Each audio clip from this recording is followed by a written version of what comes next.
when you confess, quand vous confessez, you confess your healing. tu confesses.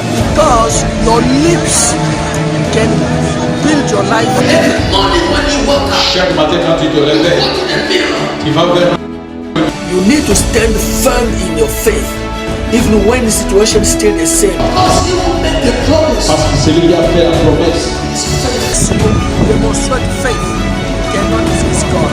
Remember only faith makes God happy. God bless you.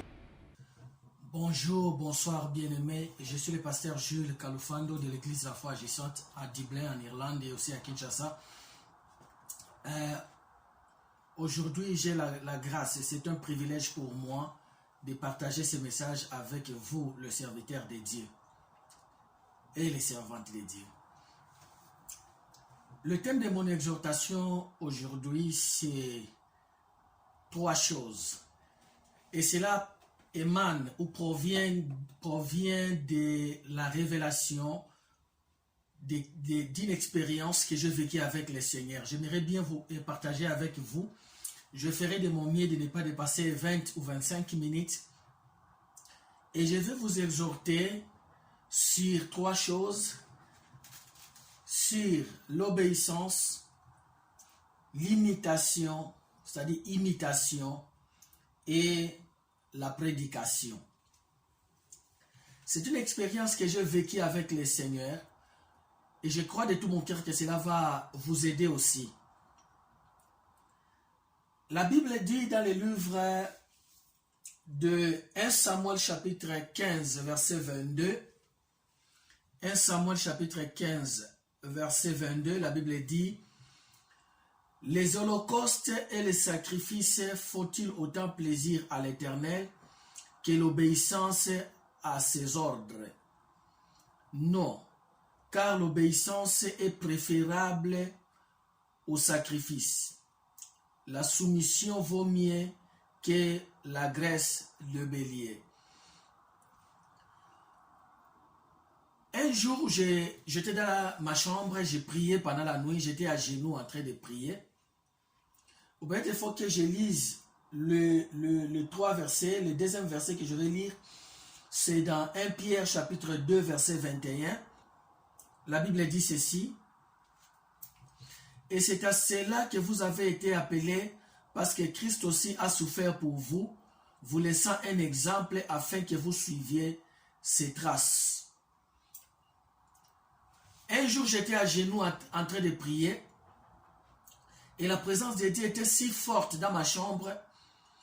Et à ce moment-là, je priais en langue, je parlais à Dieu. Je disais aussi beaucoup de choses par la langue, en français, en anglais, en lingala, je mélangeais les tout. Et à un moment donné, parce que la présence de Dieu était si forte, j'ai posé cette question à Dieu. J'ai dit: Seigneur, c'était la première question que je lui ai posée. J'ai dit: Seigneur, qu'est-ce que tu veux exactement que tes enfants fassent pour toi? En moi, je m'attendais que Dieu me dise: j'aimerais que mes enfants prient beaucoup, j'aimerais que mes enfants ou mes serviteurs me donnent l'argent, j'aimerais que...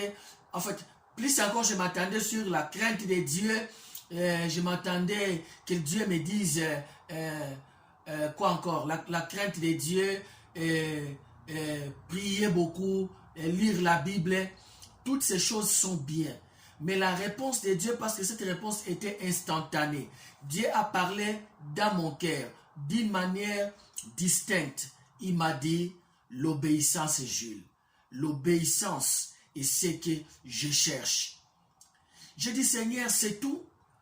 Et il m'a dit: l'obéissance. Écoutez, vous êtes dans le ministère, nous sommes dans le ministère. L'obéissance est un élément majeur. Beaucoup de serviteurs de Dieu servent bien l'Éternel, mais le problème c'est qu'ils n'obéissent pas à Dieu. Mais Dieu veut l'obéissance. Il veut que nous puissions lui obéir, s'humilier devant lui.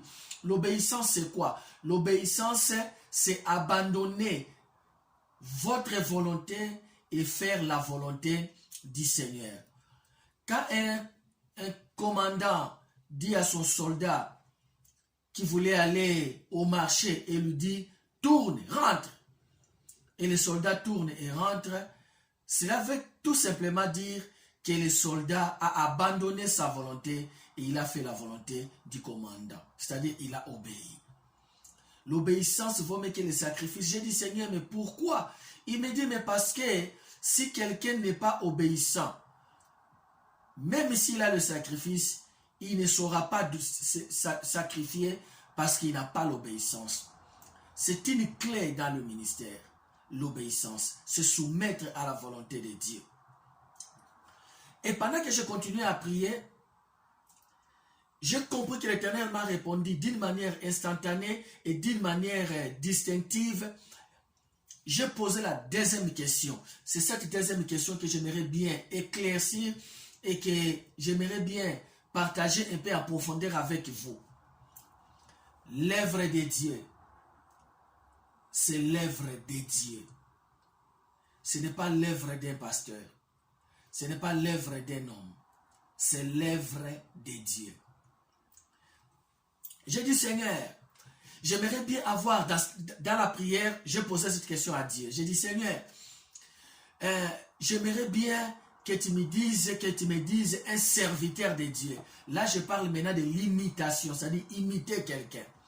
J'ai dit, Seigneur, j'aimerais bien que tu me montres quelqu'un. J'ai beaucoup de pasteurs anglophones et francophones que je suis à l'internet.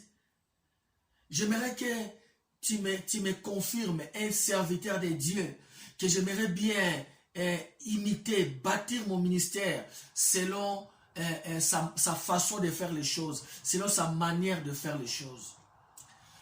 Dieu m'a répondu instantanément, bien-aimé. Et la réponse de Dieu m'avait choqué et ça a complètement bouleversé ce que je connaissais. Ça a complètement changé ma façon de voir les choses. Ça a complètement touché à ma façon de réagir. J'ai dit, Seigneur, montre-moi un serviteur de Dieu.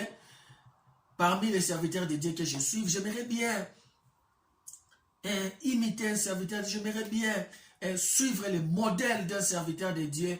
Alors, Seigneur, confirme-moi que le serviteur de Dieu que tu veux que je puisse bâtir mon ministère après son modèle. Il m'a dit, Jules, tous ces serviteurs de Dieu, tous mes serviteurs que tu vois, ils ont des erreurs. Mais le problème avec toi, c'est que tu ne le vois pas. C'est pourquoi je te dis, imite Christ. Cela ne veut pas dire que je peux avoir un pasteur qui fait des choses bien et j'aimerais bien faire certaines bonnes choses qu'il a fait. Cela ne veut pas dire que je ne dois pas avoir un conseiller dans le ministère. Cela ne veut pas dire que je ne peux pas avoir quelqu'un à qui, de temps en temps, si Dieu me met à cœur, de lui exposer un problème, de solliciter son conseil. Bien-aimés, parfois nous passons trop de temps à apprécier ce qui n'est pas une mauvaise chose, ce que Dieu fait avec les autres, ou peut-être ce que les autres ont accompli dans leur ministère. Et parfois nous sommes tentés de commencer à imiter les grands hommes de Dieu qui nous ont précédés dans le ministère. Mais ce jour-là, Dieu m'a donné une très bonne leçon. Il m'a dit, imite Christ. Bien-aimé dans le Seigneur, s'il y a un homme qui n'a pas commis de péché, s'il y a un homme qui n'a pas commis d'erreur, s'il y a un homme qui n'a pas fauté devant Dieu, c'est Jésus-Christ. Imite Jésus dans l'œuvre de Dieu. C'est pourquoi la Bible dit dans 1 Pierre chapitre 2, 21 que j'ai lu tantôt, et c'est à cela que vous avez été appelés parce que Christ aussi a souffert pour vous, vous laissant un exemple afin que vous suiviez ses traces. Il dit, Christ nous a laissé un modèle pour que nous puissions suivre ses traces. Prenez le temps de lire les évangiles. Prenez le temps d'étudier la vie de Jésus. Prenez le temps de comprendre ses actions et ses réactions. Prenez le temps de comprendre sa mode de vie. La Bible dit, chaque matin, il sortait pour aller prier. Et parfois, il allait prier sur la montagne et laisser et passer là-bas presque toute la nuit en train de prier. Imite Jésus. Apprécie les hommes de Dieu. Cherchez conseil si cela est nécessaire. Ayez quelqu'un qui a l'expérience, qui a une expérience et qui peut vous venir en aide en termes de conseils. Mais n'imitez jamais, ne bâtissez pas votre ministère, ne bâtissez pas l'église selon le modèle d'un pasteur, d'un évangéliste, d'un docteur, d'un apôtre. Je suis pasteur moi-même. Ne bâtissez pas les ministères selon le modèle, selon le geste, selon le fait et mouvement d'un serviteur de Dieu. En faisant cela, vous risquerez d'abandonner votre champ d'appel. Ce que Dieu veut que le révérend Coutinho fasse, ce que Dieu veut que Benny Hinn fasse, ou Pasteur Chris, ce que Dieu veut que Pasteur David Kitoga, par exemple, fasse, ce n'est pas ce que Dieu veut que je fasse. Dieu ne va pas vous payer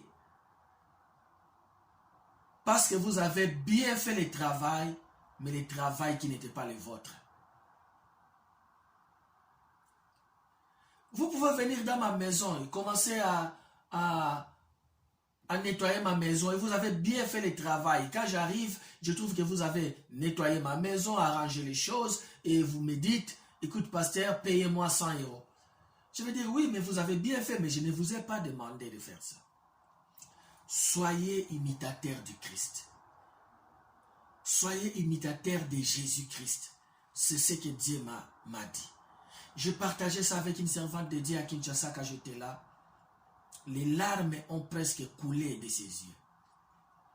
Parce que parfois nous pensons, parce que j'ai une église de 8 personnes, parce que mon église n'a que 20 personnes, peut-être j'ai un problème, je ne suis pas à la hauteur, je ne suis pas mieux que X, mieux que Y. Bien aimé, vous ne savez pas comment il vit.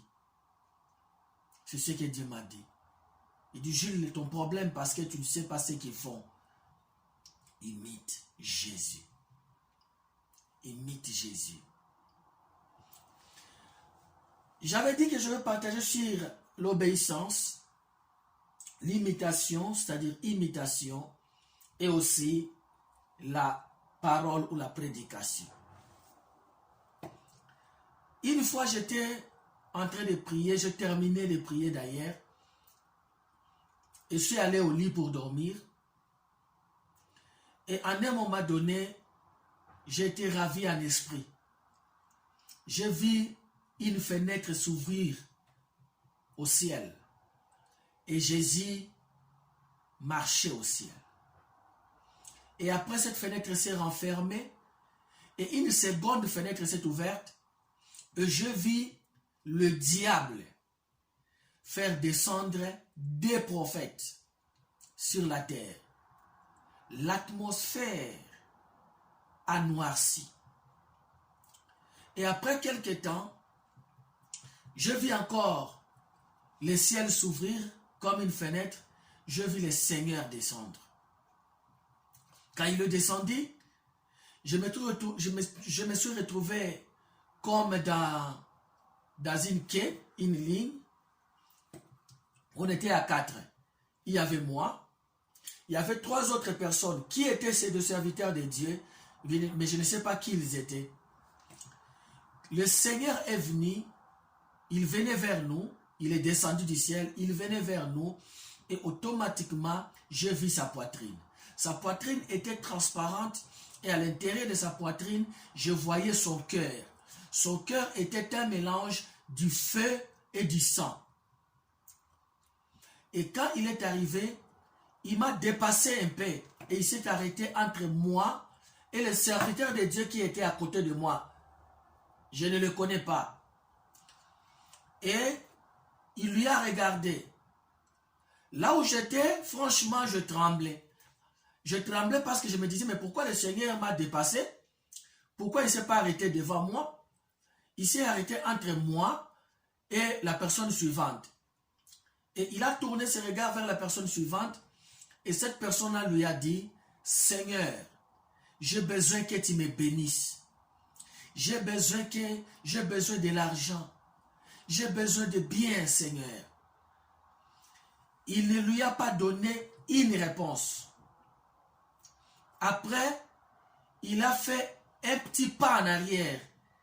Et puis, il m'a regardé. J'étais en face de lui. Ses yeux étaient... Il n'y a pas de mots pour exprimer comment ses yeux étaient. Mais son cœur était le mélange du feu et du sang. Il me dit, je le regarde, il n'a rien dit, mais tu comprends directement qu'il veut que tu dises ce que tu as besoin. Je lui ai regardé et je dis, Seigneur, utilise-moi. Quand je dis cela, il m'a regardé, il m'a pointé le doigt. Il m'a pointé le doigt avec un visage sérieux et il m'a dit, prêche l'évangile. Prêche l'évangile. Prêche l'évangile. Il a dit ça 3 fois. Après, il me dit, soulève tes 2 mains. J'ai soulevé mes 2 mains comme ça. Il a pris son doigt de la main gauche et il a touché le milieu de la paume de ma main droite. Et quand il a touché ma main, le milieu de ma main a pris feu. C'est comme s'il y avait une boule de feu qui tournait dans ma main. J'ai commencé à vibrer, j'ai brûlé. J'ai commencé à trembler, à vibrer et puis il est parti. Je suis tombé par terre. Il a continué à poser des questions aux autres. Je n'attendais plus ce qu'il disait. Il a même sauté la personne qui était à côté de moi qui avait demandé des voitures et de l'argent. Et je suis tombé par terre, j'ai vibré et cette chose-là tournait dans ma main. C'était comme une boule qui me brûlait.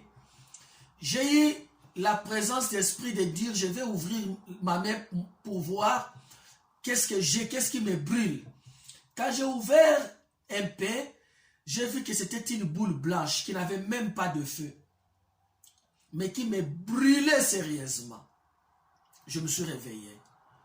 Quand je me suis réveillé, j'avais la sensation du feu dans ma main. Et cette sensation a duré pendant plusieurs jours. Physiquement, j'avais le feu dans ma main pendant plusieurs jours. Mais ce que j'ai retenu était que la personne qui était à côté de moi, le serviteur qui était à côté de moi, sa concentration était sur le bien matériel. Bien-aimé, prêche l'évangile. Si quelqu'un à côté de toi est béni, laisse-lui être béni. Prêche l'évangile. Paul dit dans Romains 1,16, je n'ai pas honte de l'évangile du Christ, car c'est une puissance de Dieu pour le salut de quiconque croit. Le salut, ce n'est pas seulement aller au ciel. Le salut est un paquet. Il y a la vie éternelle dans le salut. Il y a la bénédiction dans le salut. Mais la base de toute chose, c'est prêcher l'évangile. Ne prêche pas pour que les gens vous donnent de l'argent. Ne prêche pas pour que vous soyez un superstar.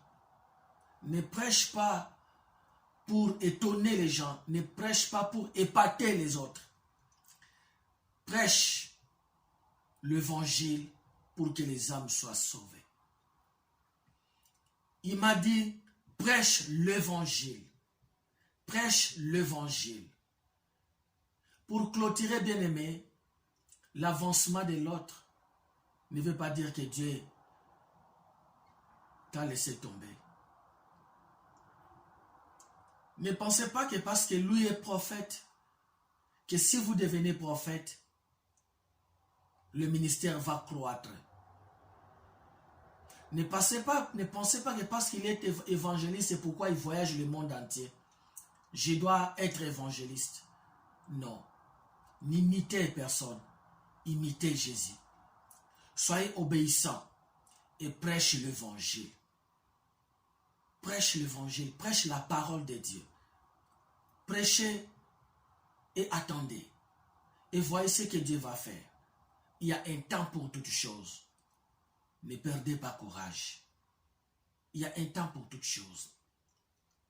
Si vous avez une église de 20 personnes, si vous avez une église de 30, de 1000 personnes, écoutez, celui qui a eu 5 sur 5,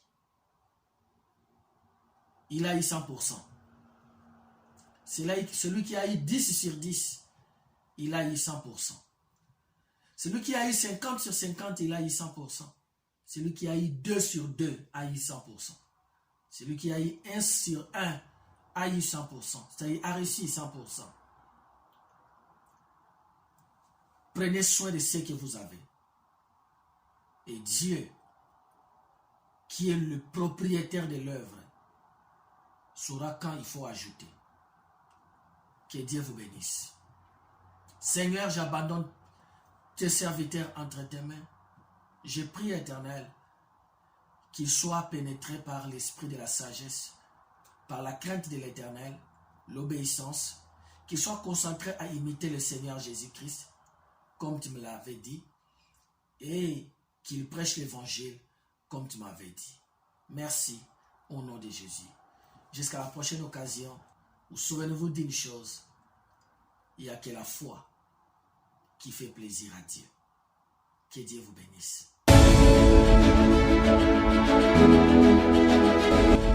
When you confess, Quand vous confessez, you confess your healing. tu confesses. Because your lips can build your life. Every morning when you wake up, Chaque matin quand tu te you go réveilles, to the mirror. tu vas vers You need to stand firm in your faith, even when the situation is still the same. Because you will make the promise. parce que celui qui a fait la promesse. Is faith. You demonstrate faith. You cannot resist God. Remember, only faith makes God happy. God bless you.